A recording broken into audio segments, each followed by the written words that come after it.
You are listening to the Hiking Radio Network, where we talk the walk with shows by hikers, about hikers, for everybody.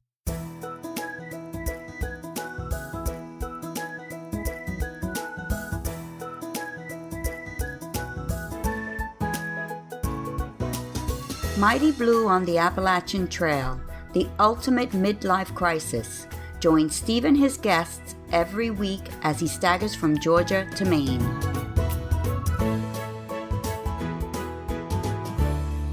Hey everybody, I'm so glad to be back with you all. This is Mighty Blue on the Appalachian Trail, and I am Mighty Blue, back with you for the first time in a couple of months. And here's where you'll need an explanation. Actually, before I tell you what happened, I want to thank those of you who reached out and asked if I was okay. It was truly humbling to receive your emails and messages, and I think I responded to all of them. Anyway, as many of you know, I went to the UK in April to hike the 630-mile Southwest Coast Path.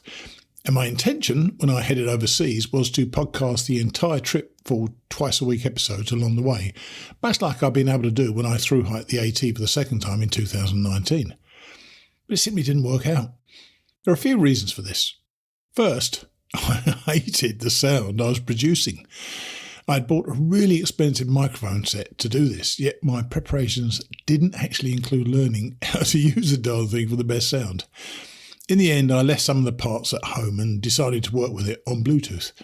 And as several of you told me, the sound absolutely sucked. And my heart wasn't in it anymore because of that lousy sound. More importantly, though, was that I was making, and it's tough to explain this actually, I was making logistical decisions for the podcast, which weren't the best decisions for my hike. It's difficult to give you an example of that, but I'd stay in a hotel when I really didn't need to, and that had ramifications over the following days as I planned ahead. In the end, I chose to stop podcasting along the way, but with the clear intent to cover the entire hike on my return to the US. I kept fairly decent notes along the way, so I was fairly sure I could put out something of value to you all. I announced this on the Hiking Radio Network Facebook page, but of course, some of you either aren't on that page or on Facebook at all. I apologise for that oversight on my part, but I'm well. The trip was freaking amazing, and I do intend to get those episodes done over the coming months. Remember, part of the reason I did the walk was to help raise money for Parenting Matters, the child abuse prevention organisation that I serve here on the Florida Gulf Coast. When I do get those episodes out, I will still be asking for donations to the charity every episode, so be warned. The link to donate is also going to be in my show notes for our regular episodes every week for the rest of the year. But I'm back, and already had 3 recordings with 3 main guests. Today we have a 2023 thru-hiker, Casey Huffman, or Vegas. Casey is boundlessly enthusiastic about the trail and his hike, so I'm sure you're going to get a kick out of him. Casey will be along in a moment. After Casey, I'm going to introduce you to a member of the somewhat truncated Mighty Blue class of 2024. Bobby Campbell, or Sloggy, has already appeared on 2 of our Hiking Radio Network shows, and I wanted him to share his AT journey this year. As I say, Bobby will be here after Casey. Then I'm going to be doing something of a first for me. I'm reading Happy Hiking by Emily Leonard.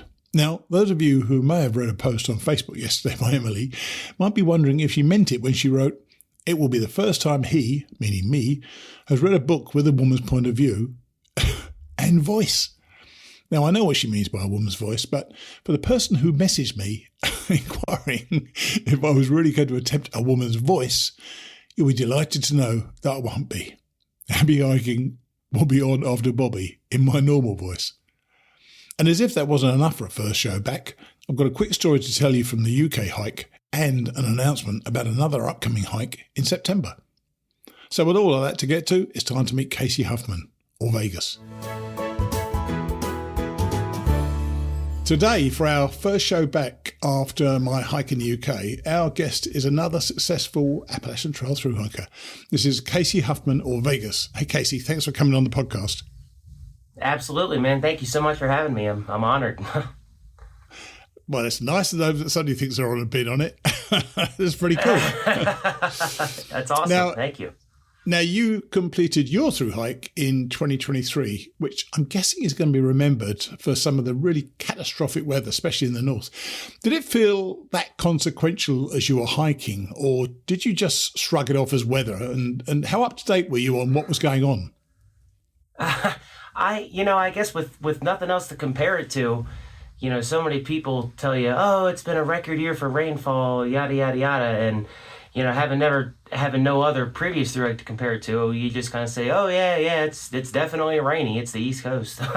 But, once the farther north we made it, the trail would flood, and there was a day, it was like the day before we crossed into Maine, we had 6 miles of just waist-deep water that I trudged through with my friend Big Willie Dog, and, you just have to laugh. What else are you going to do? Waist-deep water is serious stuff. It's serious stuff then. So how did you, how dangerous was it? It sounds incredibly dangerous to me. I think, you keep your wits about you, and I think, as you know about New Hampshire and Maine, it's kind of rockier than other parts of the trail. Sure. And there was a good enough kind of, we didn't lose the trail too much. I think there was a good enough marking through the woods where you knew where you were on trail. But the dangers, of course, with such wet weather, your far out app is not going to work as well. And you just hope that your hiking companions don't lose the trail. And then when you see each other at the shelter, you're just like, oh, thank goodness you made it. Yeah. But a lot of dangerous is, it's the right word, dangerous, because, Moon Pants, she was a little bit ahead of me, and, she had a rough river crossing and stuff like that. So, it was treacherous. And I remember from when I did it that some of the shelters were lower down. Were any of the shelters flooded at all? Or the areas around the shelters? That's I actually never saw a flooded shelter, and I never even considered that until you just now said it, and I guess I'm pretty lucky because, with how rainy it was, some of those older shelters can be much, lower to the ground. And absolutely. No, I never encountered that, but that could have been awful. and I know that a lot of people, certainly when I went first time, but less so second time, and I suspect even less so now, people use the trail registers to keep up to date. Obviously now we have far out, we have all sorts of other different methods of almost like the jungle drums on the trail. You know what's going on. How up to date were you with what was going on weather-wise? I think the farther north we got, a lot of my buddies, guys like Kamikaze and Wolfie, those were two guys I knew that I hiked with a lot in Virginia. They were farther north of me as we approached New Hampshire and Maine, and they got off trail for, I think, a week or two just to kind of ride the weather out until it was safe to come back. Yeah. So I think the farther we moved north and the more treacherous the weather got, the tighter knit we all became in letting each other know what was going on. And as I'm sure you know, for everybody, all the no-bow hikers, if you start down south, by the time you make it that far north, it's a pretty small community and everybody knows each other because you've made it that far. So we were, I think the farther north we got and the wetter it got, we all kind of really, it occurred to us, hey, we need to keep each other in the loop and stay safe and check in with each other. And of course, being in the north, you've got the rocks and the roots, and they don't get any better when they're wet. They get a whole lot worse. They do not. No, they do not. Yeah. Actually, before we go on, why Vegas? It's a great name, by the way, and I understand that it isn't the full version of your trail name. Tell us about it. That's correct. My full trail name is Vegas the Pied Piper. I credit my good buddy Green Man with naming me Vegas, and my good buddy $1,000,000 with giving me the Pied Piper. Vegas, I think, what happens in Vegas stays in Vegas.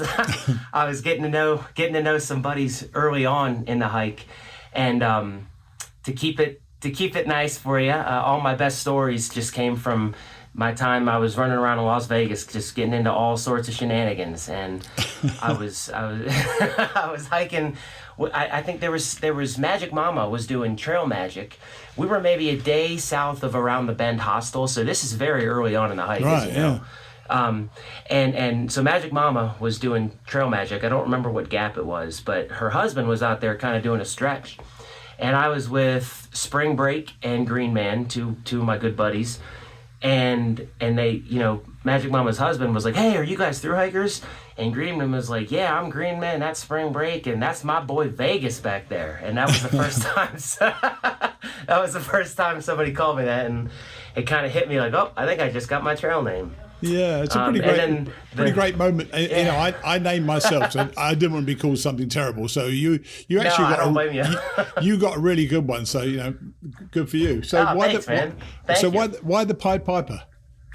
So after we completed the thru hike, I I love the community so much, and I had never been as happy as I was in that community and in the depths of a thru hike.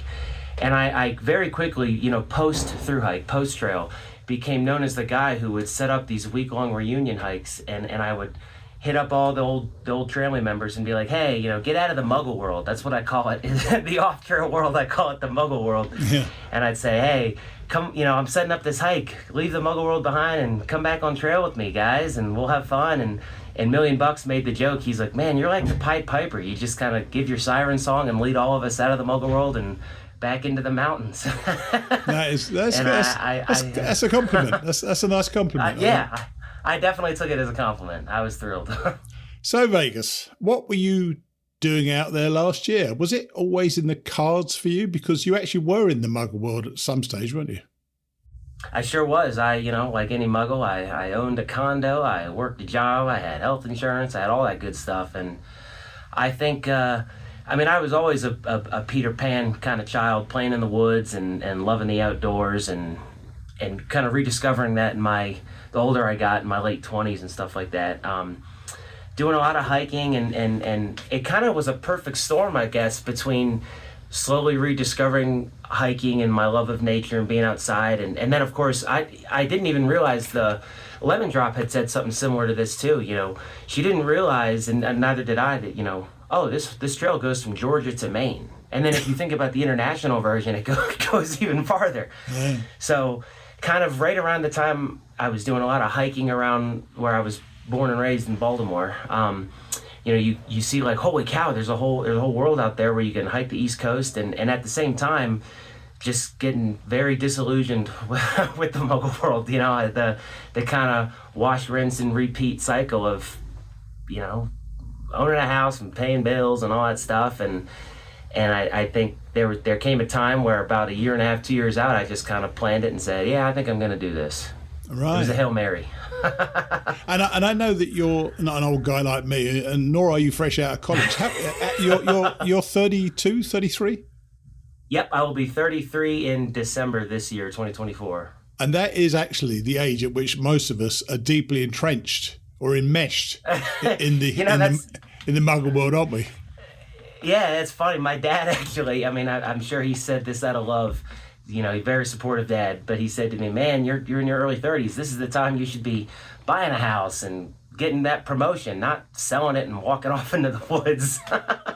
But you actually parlayed your college degree, which was quite interesting. I'd never even heard of this as a degree. Was it Geographic Information Systems, something like that? Yeah, GIS, and it's mostly just modern day cartography. You take all the advent of technology and stuff like that, and you can have data sets and all this information that you can present in a visual geographic way.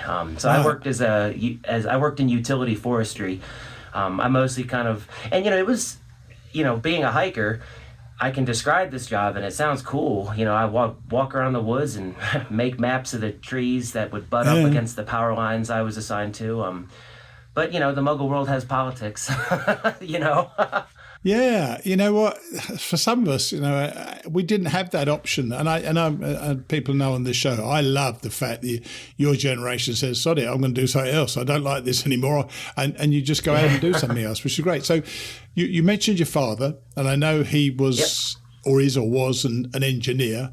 What was the reaction to you quitting? Was it, he said it's time you should be getting on the property ladder and all that sort of stuff, but were they quietly proud of you for doing this? I have a great memory that my dad and my dad's mom, my grandma, who I'm very, very close with, and my mom as well. The three of them were the big three family members that I would really keep in touch with on the trail. And I think, as with any family members, you announce what you're doing 1.5 years out, and they're like, "Oh yeah, okay." and then as you approach your start date and you sign that paperwork to sell your house and you're quitting your job, they're like, okay, wait a minute, what are you doing? How long are you going to be gone? When am I going to see you? And I think my mom is a beach hippie and my dad's an engineer. So when you combine that, you get Vegas, I guess. A winning combination. Exactly, man. You combine that and you get Vegas, right? There you go. But, I remember, so I think the farther I got on this trail and the more pictures I would send, the more, my mom was always like, wow, what an adventure. And my dad was a bit more apprehensive.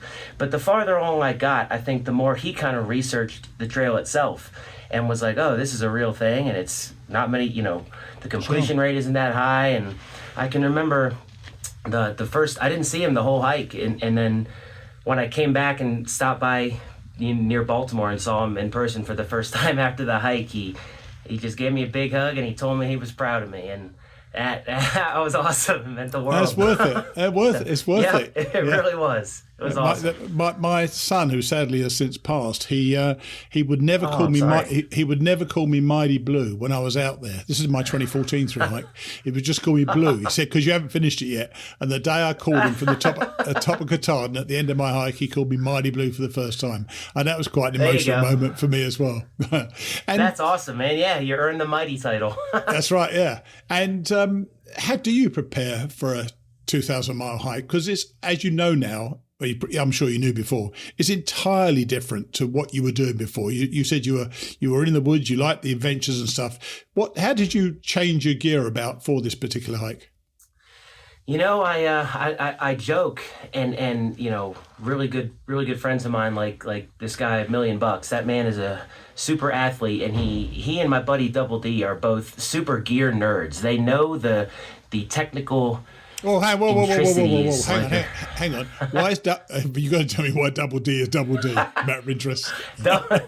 Well, Double D. So it's my generation. If I'm in my early 30s, I think that makes me a millennial. I don't keep up with that. But there was a cartoon we all watched as kids, and there was a really nerdy character, smart character, but nerdy character, and his name was Double D. And our buddy Double D was such a gear nerd that Dumpling, yeah, she named him. All right, there you go. Yeah. So anyway, you're talking about the gear. So tell us about the gear. Yeah, so these two guys, $1,000,000 and Double D, are two guys that I think of when I think of gear experts, really guys that know the art of backpacking quite well. And I'm not proud to admit it, but during my thru-hike, I had a 45-pound backpack and I wore boots, and I don't know how I did it because, I don't. Well, I wear boots, but I wear boots, but not a 45-pound backpack. No. Yeah, it was. I mean, and I attribute a lot of what I learned to them about kind of lightening my load to $1,000,000 and Double D, because I mean these days, like just when we walked into trail days, me and $1,000,000 and Green Man, we hiked a 42-mile day to get there just because we were feeling good. And but as far as preparing goes, I definitely considered myself someone who was familiar with camping and hiking, but there's a lot to be said about the combining of those two arts to be a backpacker. Sure. So I joke that I learned the art of backpacking on the Appalachian Trail, which most people, I guess that's a culmination, but for me it was kind of like a stomping grounds. Yeah. And there's, another thing, I guess, when you have such a huge, you think 2,000 miles, and I can remember being dropped off at the base of the Approach Trail at Springer Mountain. And you almost have to not even think about it. You can't think that, okay, 2,000 miles to go or 2,200 miles to go. You kind of just have to take it day by day and explore every great opportunity that comes with it. Because if you start to think too long term, it can be a very daunting thing to think about, It's still a daunting thing to think about, even though I've done it. Exactly. And I seem to remember coming to Neil Gap, which was, I think took me about 4 days to get there, 30-odd miles, whatever it is, 28, 30 miles, thinking to myself, oh my God, I'm exhausted. I can do that about 100 times or 80 or 90 times. You've already, when we spoke before, you talked a little bit about being a bit of a loner. You like your own space prior to the trail. Was it easy for you to cope with what is a very social endeavor, isn't it? It's funny because I prior to, what my existence in the mogul world and prior to starting my thru-hike, I can admit I was not a happy guy. In fact, I tattooed the words yes and no on my palms because I didn't want to talk to anybody on trail. I said, I'm going out there to do my own thing. And now, Vegas the Pied Piper, people, as a joke, I was voted the Prom King of the class of 23 when we were in trail days. And it's funny because I guess I just did a total 180, because that was something I kind of knew it in the back of my head, like, this is a popular trail. It's not like I'm going to be alone in the wilderness. And I think as I started to meet people, I surprised even myself, because the more friends I started to make, the more I realized how much I enjoyed the company of others. I think I just kind of had to find my people. Yeah. And maybe I wasn't as much of a loner as I thought I was. So in those first few hours then, say, did you use your palms to answer people, yes or no? I did one time on my first day. And it so sure funny. didn't last long.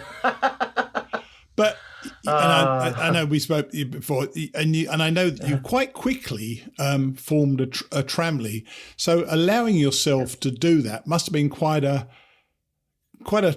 trusting thing for you to do, in that you have been this kind of more of a loner type person. Why did you allow yourself to get into a tramley straight away, or did it just immediately feel right for you? I think it's kind of like you just said, you get to, I can even remember Neil's Gap. You get to Neil's Gap and there is a degree of exhaustion you feel, and whether it's physical or maybe even mental, because up to that point, obviously I had seen other hikers kind of around and stuff like that, but I hadn't really sat down and socialized with anybody. And it was actually the night I stayed, there's a tent site, I think it's called Bull Gap or something. It's, not even a half mile up the mountain past, mountain crossings in Neil's Gap. That was the kind of, I set up camp, and Green Man was there and Kamikaze was there. And that was kind of the first time I really started sticking with folks. And, you fall into pace beside people, and you start chatting, you get to know folks. And I think one of the things that surprised me is, you go into this hike thinking that, like, oh, this is going to be my moment, and I'm going to disappear out into the wilderness, and I'm going to go on this grand adventure. And you start to talk to these other hikers, and you realize that you're not so alone and making a life-changing journey. And anybody who's out there is really out there for, obviously you have something in common. You're out there hiking 2,200 miles. That's the thing you've got in common. You got the common goal, haven't you? Yep. And the more you kind of, you have that starting point, and then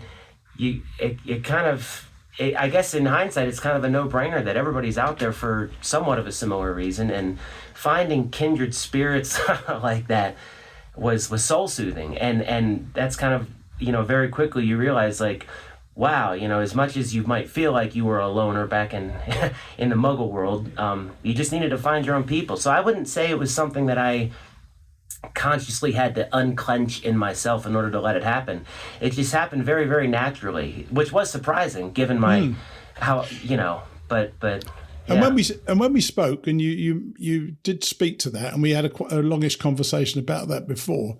I've often wondered, and I was thinking about it this morning when I was coming out with these questions, that I wonder what it is about the hike, or about a long distance hike, that makes such a big fundamental change in our psyche, that makes us act in an entirely different way than we would normally. Because you clearly acted differently to the way you would normally. Have you thought about why it did it, or was it just simply that fact? You found your people and you could open up with them. I think there's as far as like what it can change inside you. I mean, you can, at least for me, I can look at it from a purely scientific point of view, and you can think, oh, well, when you're, and as you as well know, when you're hiking, 100 and something miles every week, 25-mile days, rapid fire, what it does to your body, and your brain starts to really pump you with dopamine and serotonin and endorphins. Sure. That of course right then and there can change you. But I think also, if you, there's that side of it, the little scientific side there, but then you look at the other side. A thought that has occurred to me is it's really like a pilgrimage or a migration of people who just, you could talk to some folks and you say, you're going to hike 2,200 miles like through the mountains. You're wild. But then you talk to your family and your community of hikers, and yeah, of course, that's just what we do. and to come together in a community like that, I mean, people have been doing that, I guess since the beginning of time, forming communities, however, whatever, makes them unique and stuff. I got to say, man, but from going from what you said, the way you described yourself before, to the Prom King of the class of 23, that is some transition. Did they give you a crown or anything?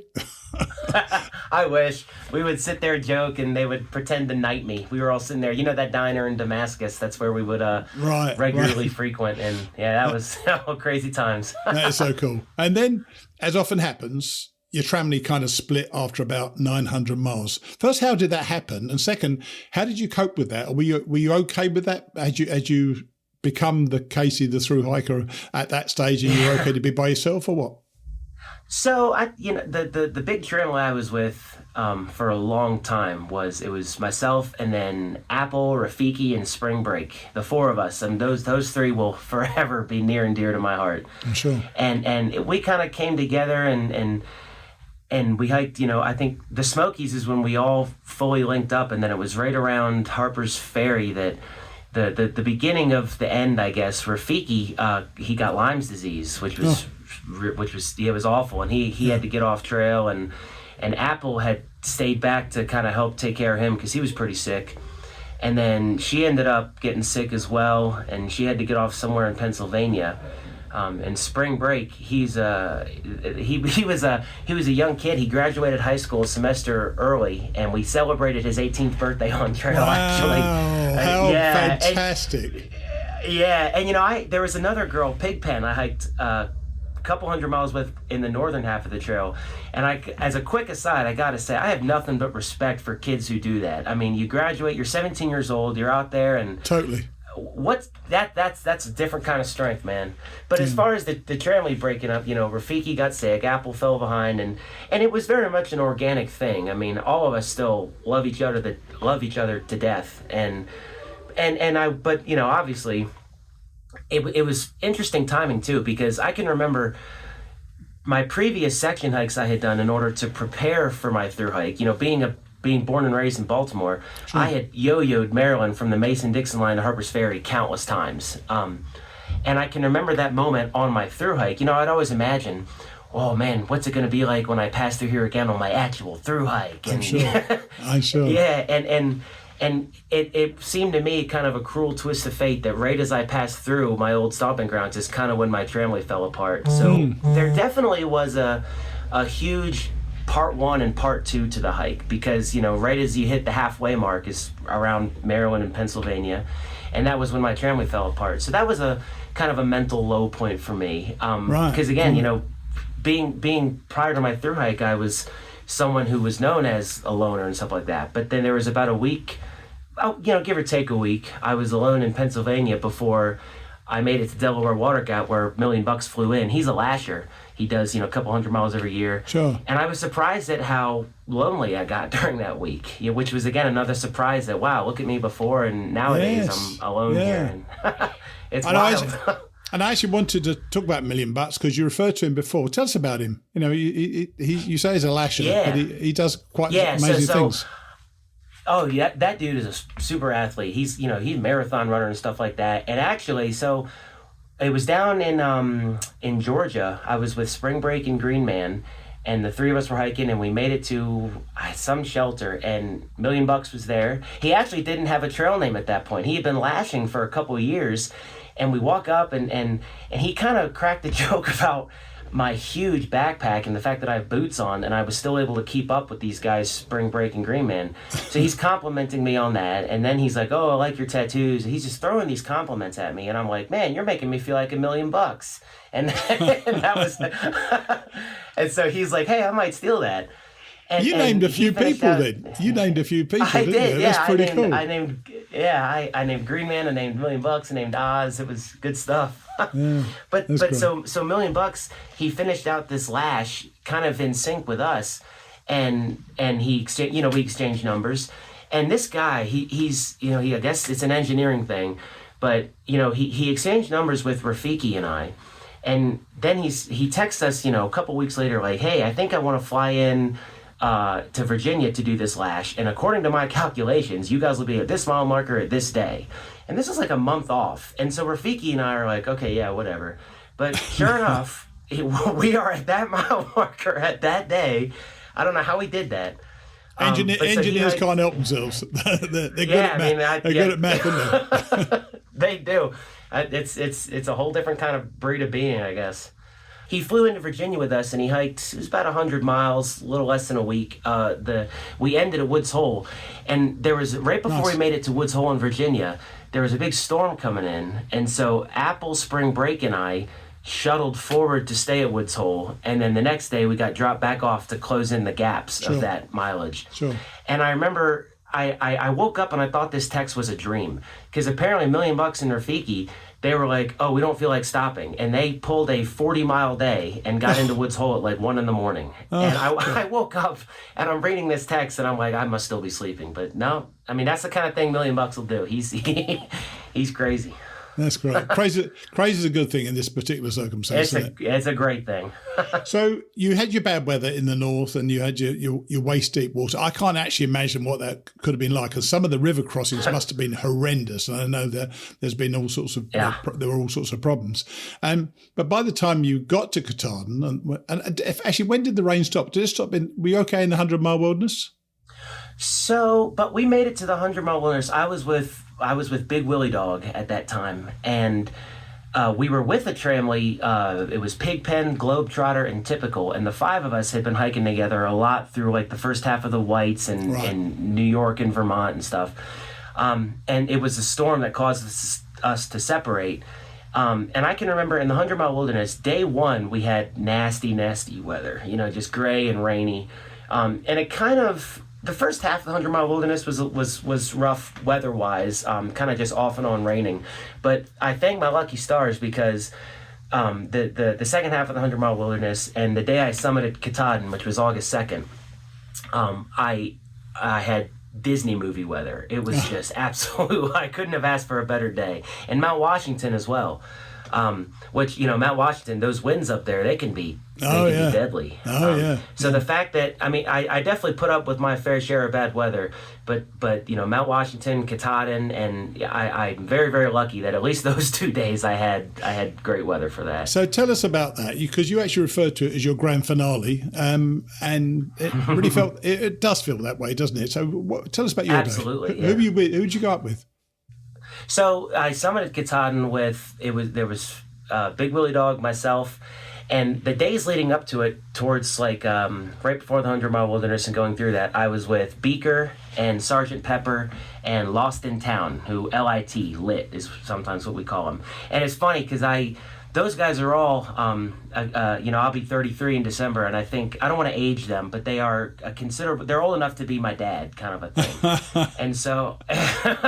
And so we still, to this day, have a group chat, and they're my trail dads. So if I need advice, I'll text them. I'm like, all right, trail dads, So they all think of me as their trail son, which is awesome. That is cool. And as Big Willie Dog and I, we were hiking just the 2 of us, and Lost in Town and Beaker had texted me and said, hey, are you close by? Because we have a really good game plan that we've laid out in order to summit Katahdin on August 2nd. And if you guys want in, we're happy to kind of incorporate you into these plans. Sure. And going through the ringer with this weather, Big Willie and I were like, yes, take us. Take us with you. I bet. Yeah, and so and interestingly enough too, by the time I made it to Katahdin, Double D, who my good buddy, he ended up summiting the same day, and so the 6 of us kind of, Big Willie Dog has a really good YouTube channel, and he was kind of filming stuff for his channel, so we let him have his alone time, and one by one we all summited, and as I'm sure it's I think I got most of my emotions out towards the end of the 100-mile wilderness, because the day I summited, I almost felt numb. It's just a whirlwind of emotions. You're like, you know what I mean? Do you know what? Funny enough, lots of people say that, and I think I was emotional. I can't really remember back now, but I know that there's a certain flatness to it, and I certainly, like just a week or so ago, I finished my 600-mile hike in the UK, and I felt congratulations. Thank you. I felt a little bit flat, even though there were some friends there. There's something about saying, is that it? I've touched the sign, and is that it? And it's a weird feeling, something I wish I didn't feel, but I'm not unique in it. And you've just said yourself, you felt a bit numb. And yeah, it's there was a great, it's almost like, and I'm sure that I'm not alone in this either, but you think back to that moment you touched the Katahdin sign. I remember out of that group of us that I was with, Double D and I made it to the sign first. Speaker was maybe a quarter mile behind us.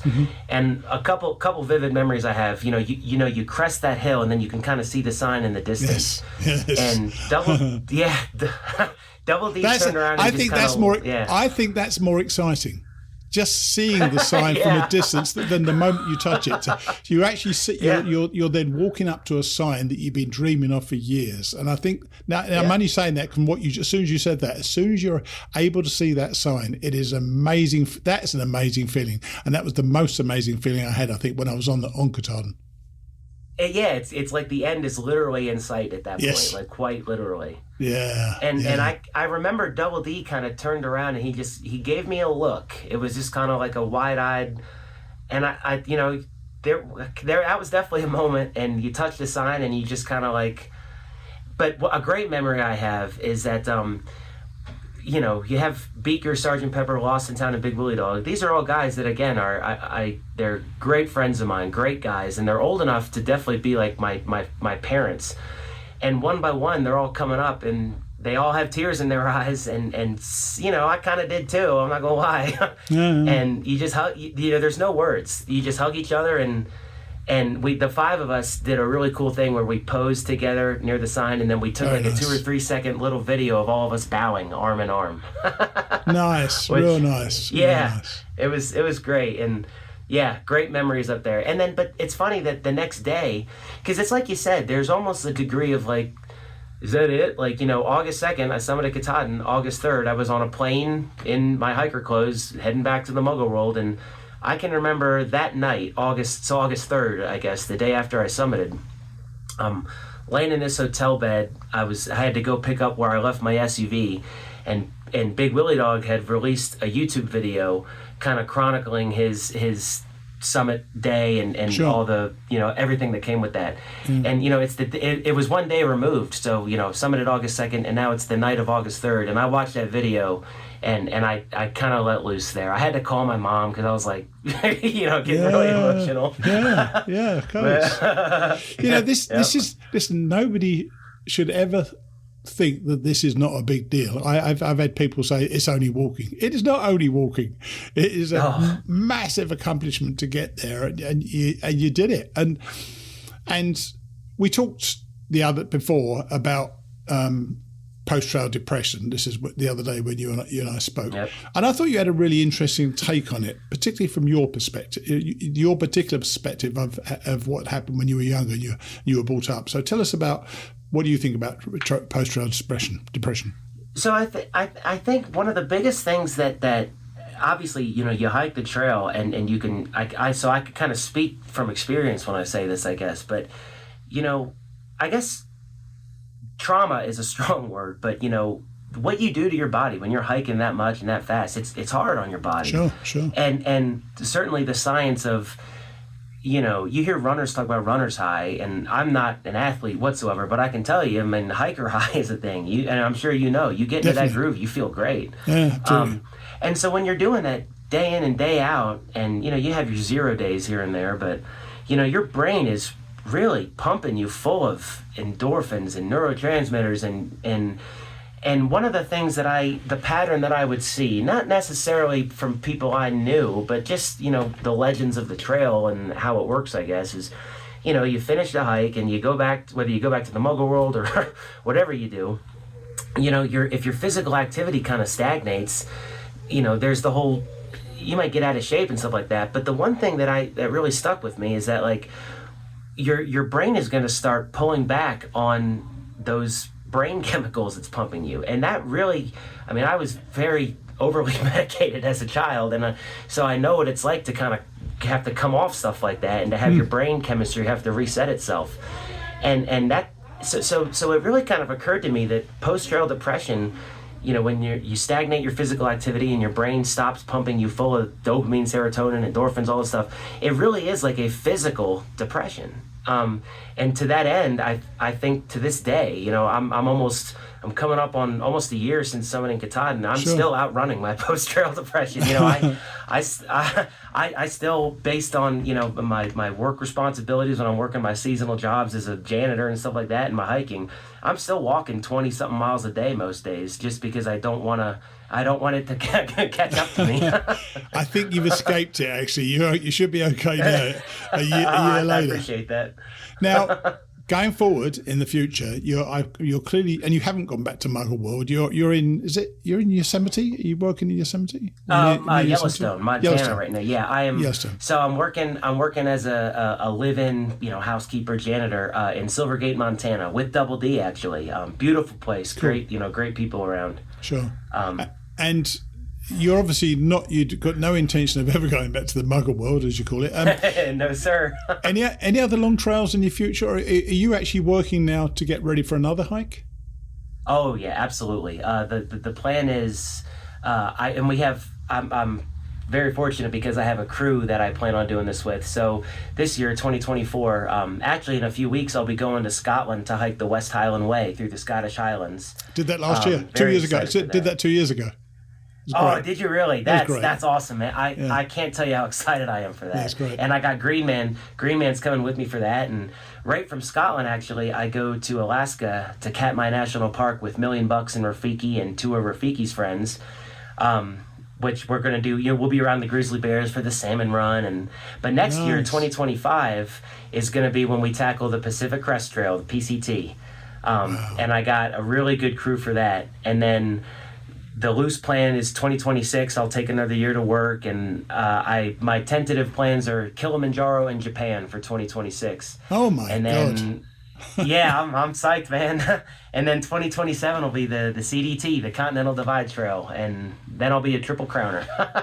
That'll be something. I tell you what, your infectious enthusiasm for the trail is something that you've got to hold on to, because it is a wonderful thing to listen to. It's a young guy, and it sounds patronising, but it's a wonderful thing to listen to a young guy be so enthusiastic about this. And what you've done, you've put an infrastructure around yourself, which is a great thing to do as well. You've got your friends. You're going to go hike with these people and these people and these people.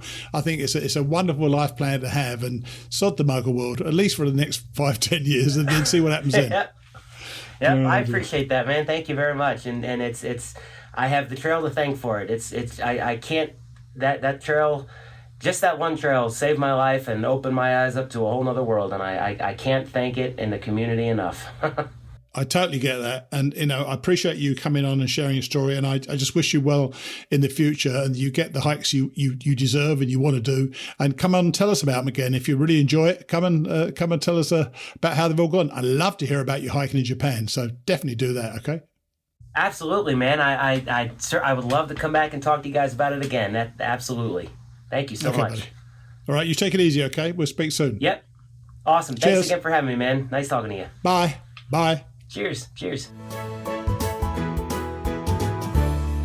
If you ever needed an example of the true power of the trail, then what a transformation from a guy with yes, no tattooed on his palms to becoming the Pied Piper and even the Prom King. Casey found his people, and we all do to a degree. That like-minded attitude that comes to people with the same goal, getting to the end of a 2,000-mile hike. It's the ultimate leveler, and I've never experienced anything like it in my life. Casey understood what was happening to him and embraced it. As I said at the end, his infectious enthusiasm was so evident, and it's not too much to say that his life has taken a different direction, one that he's absolutely happy with. I wish him well and hope that he comes back and shares future stories with us. Just before we meet Bobby, I thought I'd share something that happened on the UK trip. It made me laugh, and I hope it does you. It was just 2 days before the end of the trail when we were diverted around a military firing range. Happens every now and then, but I managed to evade the full 12-mile diversion by taking a road through the firing range that happened to be open. That in itself turned out to be its own story, but I'll tell that another time. Anyway, I eventually got back on track and met a husband and wife who had taken the full diversion and were, to say the very least, knackered. The husband and I shared stories and were chatting away, and he said to me, "Your voice." And he had a vague, sort of quizzical look on his face. I said, "Yeah, I'm a Brit who moved to America, so I've got that kind of mid-Atlantic thing going on."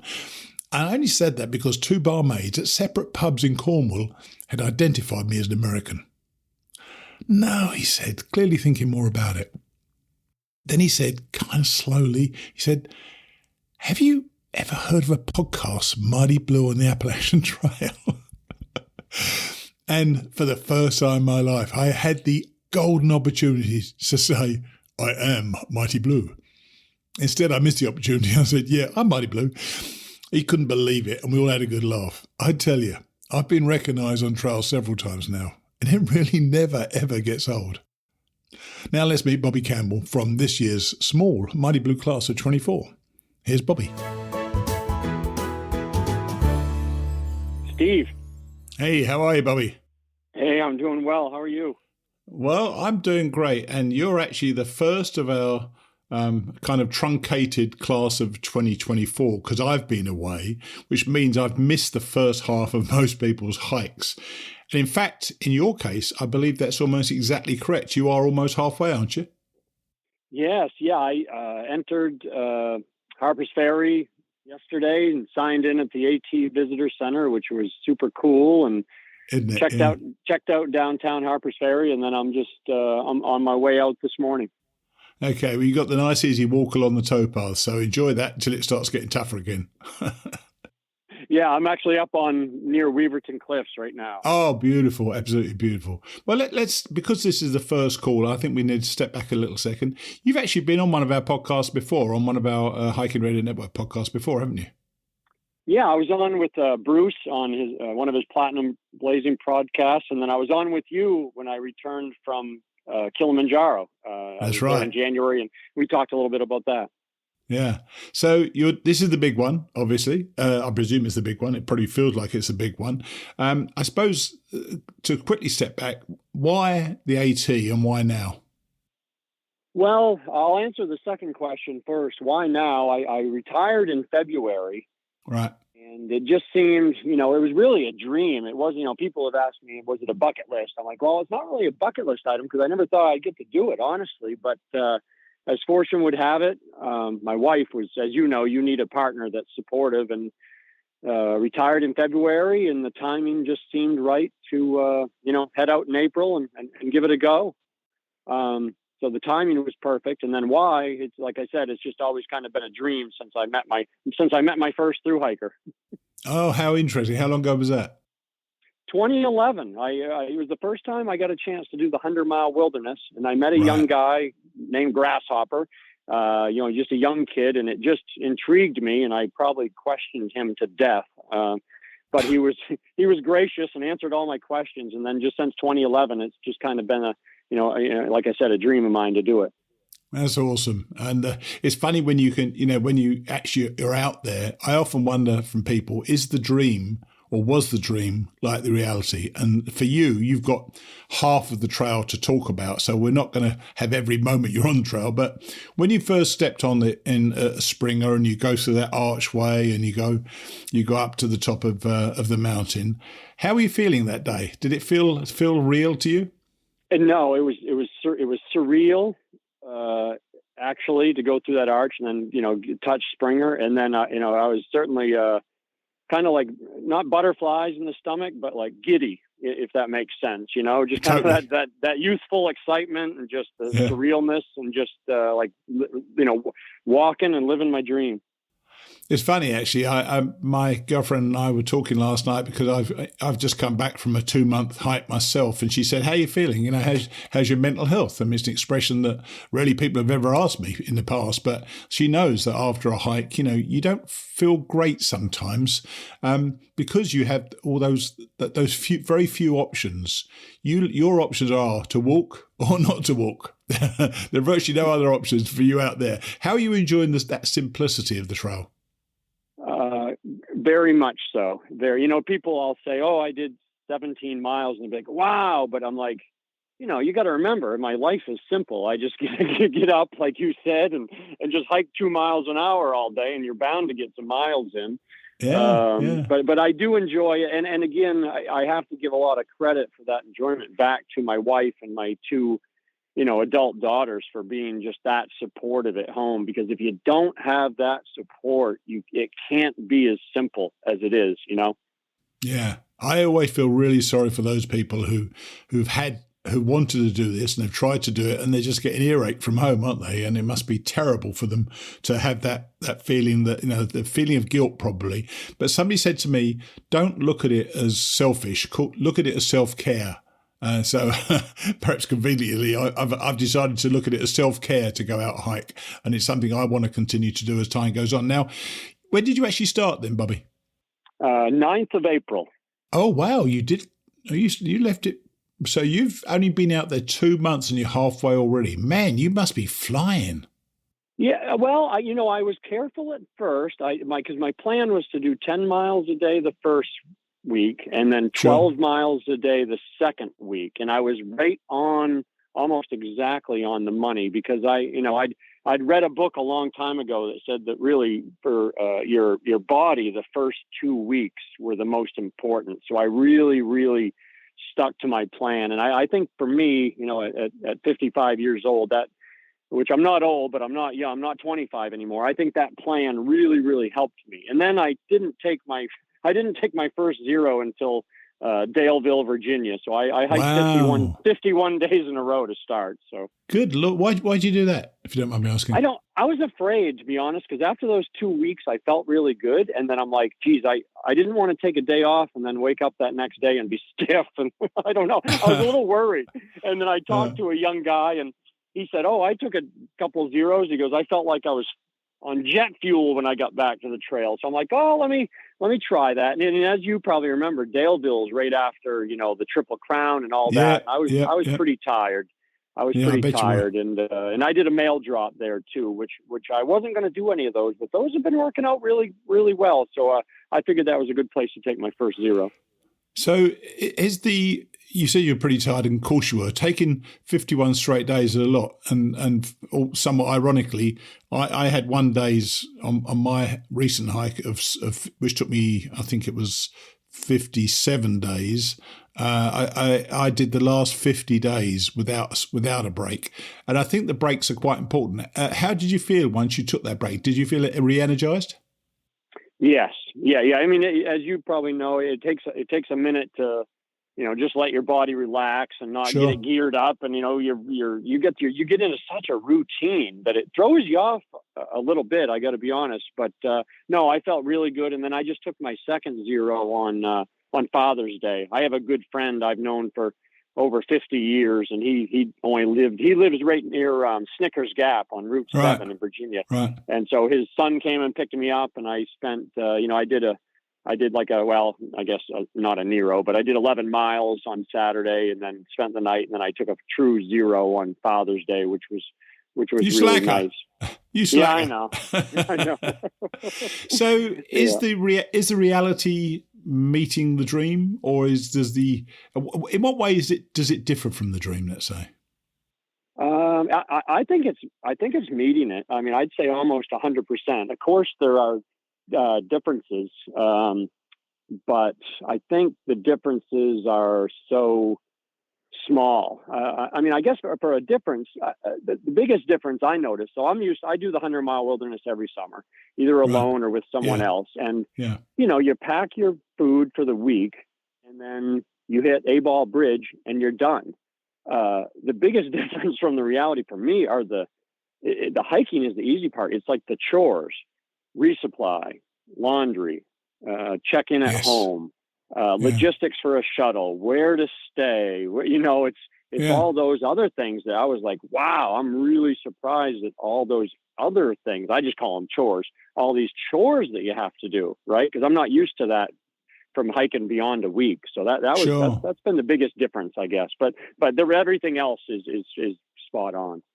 Yeah, I think managing your hike is one of the things you'd learn when you're out there, don't you? And I wouldn't say I was a great hiker, but I'm very good at managing and reassessing on the fly. And I think that's one thing. You need to keep that open mind to be able to make a reassessment when circumstances change. And I'm sure you found that as well. What about, are you hiking with anybody, or are you hiking by yourself? Or have you been part of a tramley? I started out, I hit Springer with a couple of young guys, very sharp couple of guys. And one early on decided he needed some new gear, so he had taken a 0. But me and a young guy, I gave him his trail name, Raven. We hiked together for probably about the first 300 miles. Nice. And but not together. We had a good rhythm. Like I would take off. Actually, I'm more of an 8 to 5 hiker. I'm not an early riser. So right. I would still beat him out of camp, and then we'd maybe see each other once or twice during the day. And then we'd camp together or split a room or a private room at a hostel. Sure. And I really enjoyed his company a lot. His plan was just to go to Harpers Ferry. Right. And then I hiked with another gentleman for about 150 miles. You might find this interesting. He's one of the directors of the library at Binghamton University, and he took a 6-month sabbatical. And he's out here hiking the trail, and he's doing a research paper, and the research is going to be based on all the land agreements through the year, both private and corporate and everything, sure. that put the AT together, which I think I will find amazing, because as you know, you walk right through people's lawns sometimes. Yes. Even to Damascus, I came into Damascus, and there's a guy mowing his lawn about 20 feet from me, and I just was like, 100-mile wilderness is what I'm used to, really. And, that's just woods. You don't see anybody. Sure. Here I come out on a guy's lawn, and I'm like, oh, I'm sorry to walk on your lawn. But so I'm sure there's all kinds of public and private agreements. So I think I'd be really interested in that kind of research paper. And then, but I like to hike my own hike. And so I'm not really kind of a tramley kind of guy, I guess.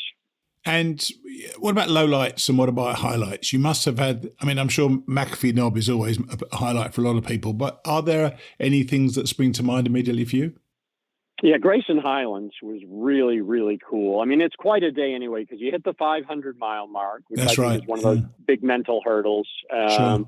And then, we just had an amazing day. There was, 10, 15 hawks flying around, and you could hear them. And then, of course, the ponies, and that was an amazing day. Mcafee was amazing because before you move on to Mcafee, the Grayson Highlands, I loved it both times as well, but both times it was tougher than I thought it was going to be. It's quite rocky terrain sometimes, isn't there? On the path itself. Yes, it's funny you mention that, because by the end of it, and it kind of loops you back around too, which is discouraging. It almost like you go back to the start, kind of like the way the trail goes. Yeah, and it felt like Maine. That was I said to I was with Coyote, the library director, and I'm like, this is the first time I feel like I'm hiking in Maine or New Hampshire with those rocks a little bit. But at the end of that day, I was glad for it to be over. I agree with you there. I know what you mean. So tell us about Mcafee Knob then. Did you get it a sunset or a sunrise, or did you just go up in the normal course of events? The whole thing about it, and again, it's everybody's one favorite, but we did both actually. Oh wow! How'd you do that? We did sunset, and then we went, traveled north, went down, and then we stayed at, I think it's like Pig Farm tent site or something like that. Right. And then the next morning, the young guy Raven and another through hiker, we got up at 5, hiked back up the mountain south, and got up there for a tremendous sunrise. I've been doing a video every day. I'm out here on my YouTube channel. I've got it sorted by mileage, northbound. Right. So, some of the pictures on there, if you want to check them out, just, they look like they're Photoshopped. They're just incredible pictures. I'm gonna put the link in the show notes anyway when this goes out. But I think the mere fact that you went down and then came back up again, I think is in itself somewhat crazy, because once you've done the miles, they're out of the way. But you went back and did them again. But you know what? You did the thing that you should do. But I think virtually everybody at some time in their life, if they're hikers, would benefit from just seeing the sunrise at Mcafee Knob to realise what a beautiful place it is. and see it at its absolute best, because I did it myself a couple of weeks before I went to the UK, and once again it just knocked my socks off as well. So I'm glad you went back and did that. Yeah, well, the lady who was who you followed last year, it was on your catch up with her. I forget her name. I think she ended up flip flopping. Did she go to Iceland in between? Oh yeah, Joanne. Yeah. Yes, Joanne. It was Joanne. She gave me the inspiration because when you had her on to kind of like, as a follow up, she said that she'd, any regrets, and she said I'm going to misquote her, but she said she would have liked to have done more sunsets, more sunrises. And I remember her saying that, and I'm, it was 5 o'clock in the morning. I'm like, and then I'm like, okay, no regrets, Sloggy, no regrets. So that got me up and out of my tent. So I give her all the credit for that. Well, good for you for doing it. And what about downsides? Have you had tough days where first, actually, have you had any injuries at all? No, I've fallen 4 times.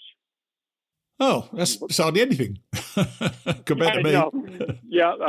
Not too bad. One time I stood up from a sitting position and went to turn around and tripped over a rock. So that was my first fall.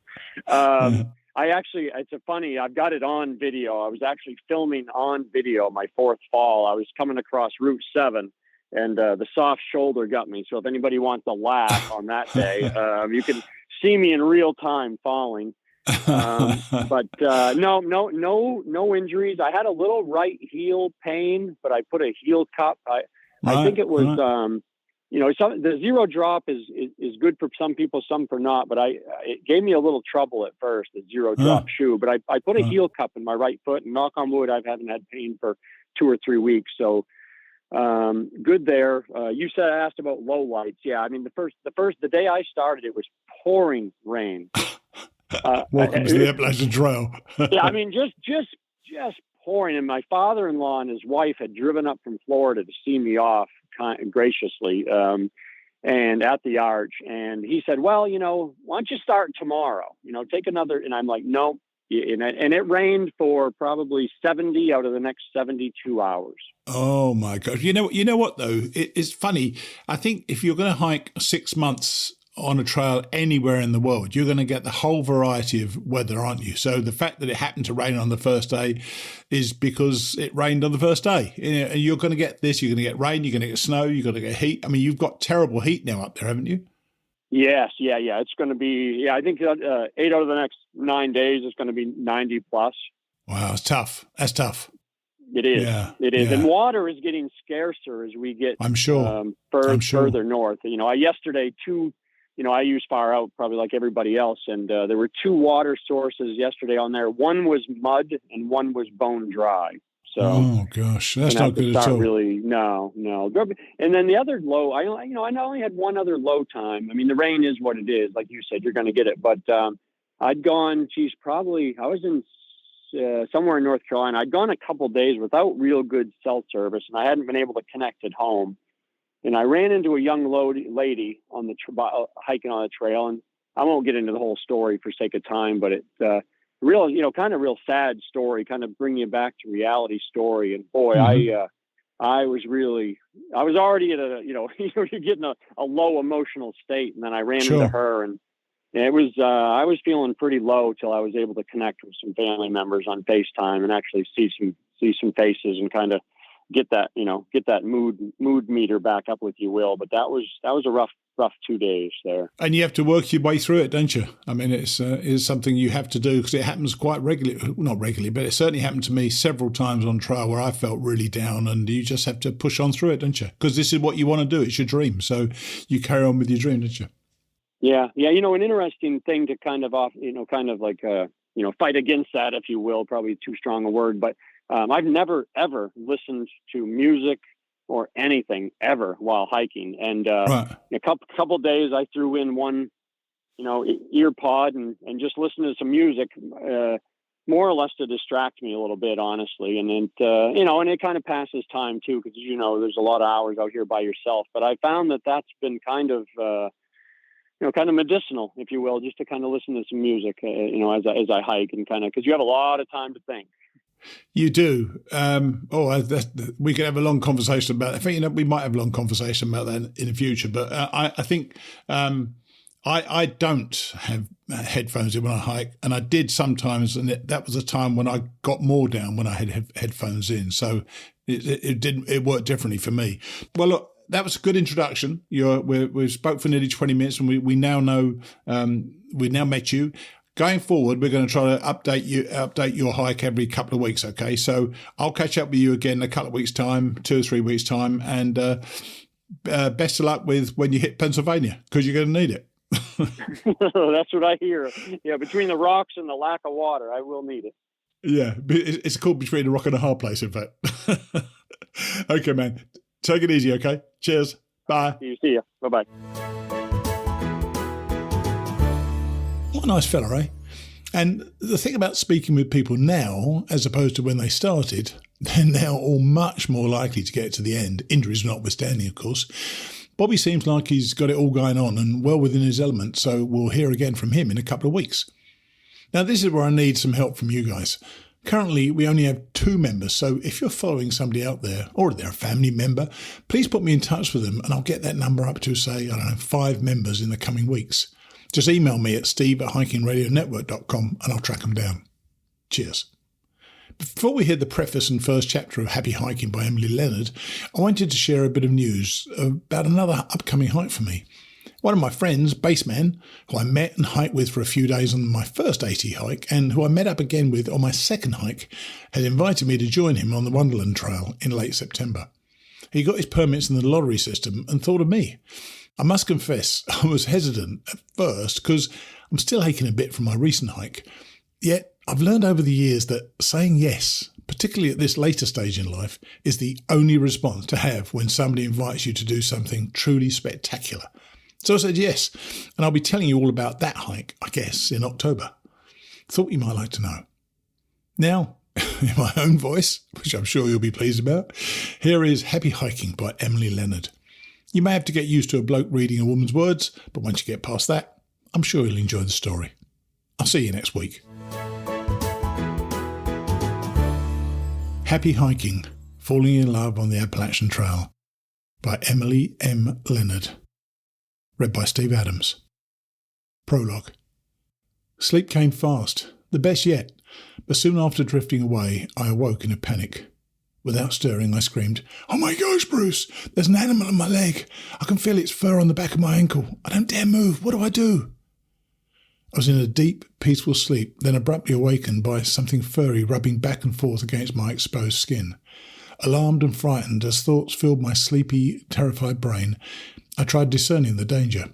Was it some carnivorous creature looking for a midnight snack, or worse? I was frozen in fear. What if I was sprayed by a skunk? Okay, maybe being scented by Pepe Le Pew wasn't as threatening as having my leg gnawed off. But when you are terrified and you have no clue where you are, your reasoning skills are non-existent. My mind raced as horrendous scenarios played out in split seconds. I began to wonder if I was cut out to hike 2,200 miles solo. What was I thinking?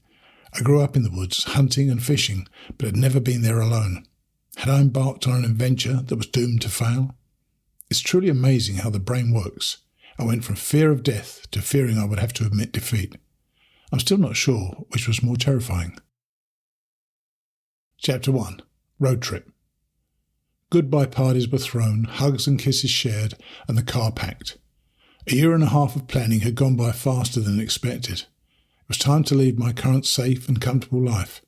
The preparation was complete. Most of my to-dos were done. Unfinished items would have to wait. The excitement was such a rush I could barely contain myself. It reminded me of our road trips when we were first married. Bruce's job required lots of travel. In the beginning, I had the luxury of joining him on the road. Later, kids, work, life, and responsibilities put a stop to all those adventures. At 7 a.m. on March the 7th, 2015, we pulled out of our garage in Lowell, Maine. Our destination was Georgia. It was below freezing with 2 feet of snow on the lawn and 3 feet of ice on the lake. With the GPS programmed and our Subaru Outback stuffed, we headed south. Unlike our earlier road trips, this one would end with me on a journey without Bruce. First up was 35 miles down the road. We needed to pick up my hiking partners, Andrew and his service dog, Mozzie, a duo I had met at work. Andrew needed a ride to the terminus, and my family wanted me to have a hiking partner. Andrew, a quiet young man in his 30s, was a retired Marine. Mozzie, his 1-year-old black German Shepherd mix of 88 pounds and still growing, was more of a clown than a dog. While he was on command, you wouldn't even know he was in the room. But in playtime, watch out. He was everywhere and such a goofball. He made our duo a trio of hiking fun. I suppose a normal husband would have been jealous of his wife taking off on a 6-month adventure with a strange, handsome man, but not my guy. We were all about trust and far from normal. Andrew filled in the gaps for me. Bruce was my master planner. Andrew specialised in high-tech, an expertise hubby and I were both lacking. He had all the cool navigation and weather apps on his iPhone. I did own the newest and biggest iPhone, but did not have the know-how. I could take pictures with it. More hugs, kisses and goodbyes with Dana, Andrew's wife, and we were once again headed south. Dana wasn't quite as excited about us leaving as we were. Why would she be? She was being left alone. We were all happy little travellers, even Mozzie. Bruce and I took turns driving and shotgun. Andrew and Mozzie enjoyed being chauffeured. Uneventful, but nonetheless a long day. Hours behind the windshield tend to make a person a little brain-dead and lifeless, no matter how good the company or scenery. We were glad to be at our destination. To split the drive in half, we stopped at the Aloft Hotel in Winchester, Virginia, a pet-friendly place. Our days of long-distance driving through the night were over. No catnapping in the car at rest areas on this trip. We wanted to be fresh and strong for our first steps on the trail. We shared a room with 2 queen beds. Upon check-in, we were asked if we'd like to borrow a dog bed. Of course we did. But apparently it didn't meet Mozzie's standards. He must have known in a couple of days he'd be sleeping on the ground. That night it was Bruce and I in one bed and Mozzie and Andrew in the other. Then it was Bruce, Mozzie and I in one and Andrew solo. Throughout the short night I didn't know if I would wake to Bruce snoring in my ear or Mozzie's fur tickling my nose. Mozzie took full advantage of pillow surfing from one bed to the other at his desire. Smart dog. As long as Andrew stayed where he belonged, all was good. We were up and ready early with a complimentary to-go breakfast from the hotel's bistro. Another 594 miles behind the windshield filled our day's agenda. Our final destination was Amicalola Falls State Park and Lodge, the unofficial start of the Appalachian Trail for a northbound hike. The southern terminus of the AT is the peak of Springer Mountain, and there are 2 ways to get there. The easier of the 2 is USFS 42, a dirt road to Springer parking lot. This road is passable by most vehicles except during prolonged bad weather. From the parking lot, thru-hikers must hike south 1 mile uphill to reach the peak of Springer Mountain, then retrace their steps, passing through the parking lot to continue. We chose to start at the second option, the Amicalola Falls Approach Trail, located in Amicalola Falls State Park. The main attraction in the 829-acre park is Amicalola Falls. At a height of 729 feet, it is the tallest waterfall east of the Mississippi River. The park's name comes from Cherokee language meaning tumbling waters. An 8.8-mile Blue Blaze Trail from Amicalola Falls Lodge leads to the top of Springer Mountain. This route takes hikers up 700-plus steps by the cascading falls, adding an extra day to their hike. What's one more day when we were planning to be gone for 6 months? I'd come all this way and I wanted to see everything I possibly could. After 2 days on the road, we were greeted by our very own personal welcoming committee. Jimmy, I Believe, Owl Bear, Cozy, Bison, Mum and Dad. I Believe, Owl Bear, Cozy and Bison had hiked the trail in 2014, supported by Jimmy. I'd followed I Believe on trail journals and met them when they reached Maine. The meet and greet was quick due to the welcome centre closing soon. We registered, then weighed our packs so we wouldn't have to do that task in the morning. An extra early start was planned.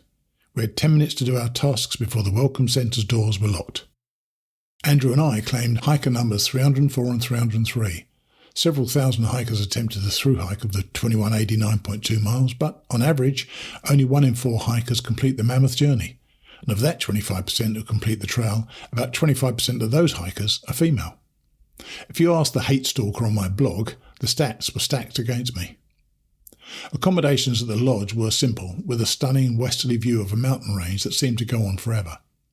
Bruce and I would be sharing our room again with Andrew and Mozzie, and also Mum and Dad. The room featured 2 double beds on the main level and 1 in the loft. Mozzie and Andrew took the loft. There would be no surfing tonight. There was much to be done before lights out. We needed to transition from road trip to hiking. Once settled in, we checked and rechecked our food and gear. Then we gathered in the dining room to chit-chat with our greeting committee. 2 beautiful, warm, sunny days set our moods high. We continued soaking up the golden rays in the cool mountain air as we watched the sun drop behind the horizon like the curtain closing at the end of an act. Andrew and Mozzie climbed the ladder to their bunk, and Mum, Dad, Bruce and I crawled into our beds. It may have been bedtime, but my brain was far from tired. I couldn't believe that the next day the adventure would begin. It was March the 8th, 2015. Not quite 18 months before, on September the 30th, 2013, I had received a simple text from my dear friend Sharon. It was an ordinary, no-thrills day at home. I was chin-deep in a pile of paperwork, medical bills to be exact. Nothing serious, just organising and keeping track of our health spending account. "I just love paperwork," is a phrase you will never hear from my lips. I was on my side of the office while Bruce was on his side. He was actually working and earning a living. We concentrated silently on our own tasks. He has the luxury of working from home when not on the road travelling. The silence was broken by the designated text tone for Sharon. Usually my phone is on Do Not Disturb when I'm working in the office with Bruce, but I'd forgotten to do it that day. The sound of the incoming text excited me for a couple of reasons. First, I hardly ever receive text messages, and second, because I knew it was Sharon. All the text said was, "Do you want to hike the AT?"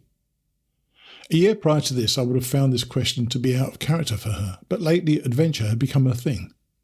We had already completed an introductory rock climbing class over in North Conway, New Hampshire that spring. When she invited me to join her on that adventure, I said, sure.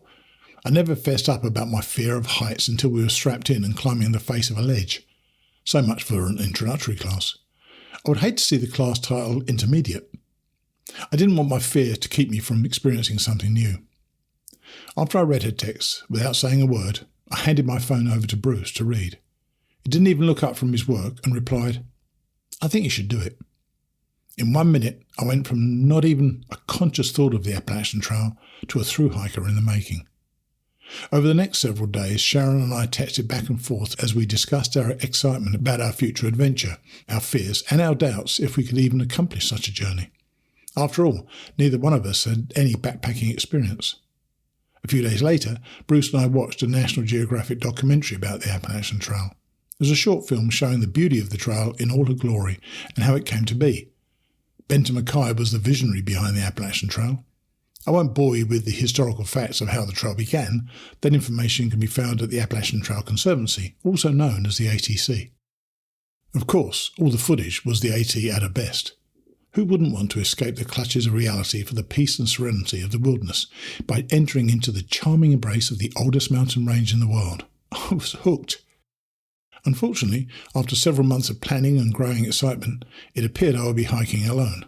Sharon's plans changed unexpectedly and she was unable to go. My family was very grateful when I found Andrew.